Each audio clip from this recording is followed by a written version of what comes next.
ఇప్పుడు ఇంకా ఆయన ఏంది ఆగస్ట్ 29కి 1896లో బస్ ఎక్కి అదే ఎక్కి ఏంటి తిరువన్నామలకి పోయాడు, అరుణాచలంకి పోయాడు, అరుణాచలం దివడానికి పోయిండు. ఎప్పుడు సెప్టెంబర్ 1st పోయిండు. 29కి ఎక్కి ఆగస్ట్ 29కి వెళ్ళి సెప్టెంబర్ 1కు దిగిండు ఏడ అరుణాచలంలో 1896లో. తర్వాత ఏమైందంటే ఆయన దేవాలయానికి వెళ్ళింది, అరుణాచలం దేవస్థానానికి వెళ్ళిండు. దేవస్థానానికి వెళ్ళి ఆడ ఏమైందంటే అంటే ఇప్పుడు ఇంకా ఆయన కొన్ని వారాల పాటు అక్కడనే ఉన్నాడు.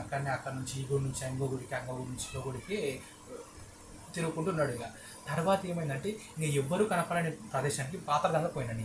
పాతాళగంగకు వెళ్ళాడు ఎవరు, రమణ మహర్షి. ఒకట ఇంకో పేరేంది, వెంకటరమణ అయ్యారు. ఆయన ఏం చేసిండు, ఆ పాతాళగంగకి వెళ్ళి ఆయన ఏం చేసిండు, లీనంగా అంటే సమాస్థితిలో ఉండిపోయాడండి. సమాస్థితిలో ఉండిపోయాడు. ఇంక అంతే.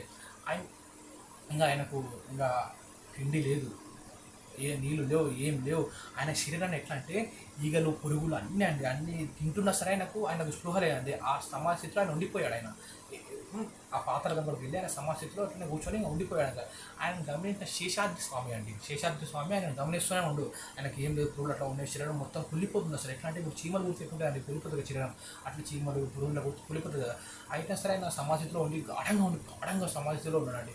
ఇంకా ఏమైంది, శేషాద్రి చూసి ఆయన కాపాడాలని ఆయన బయటికి తెచ్చి ఆయన మొత్తం మంచిగా క్లీన్ చేసి మంచిగా చూసి ఉన్నాడు.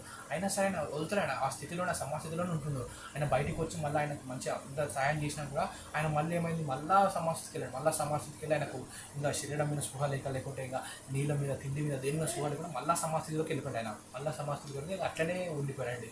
ఈడ మన అరుణాచలం దేవస్థానంలో ఇది జరిగింది కదా. శేషాద్రి స్వామి చూసి ఆయన కాపాడు.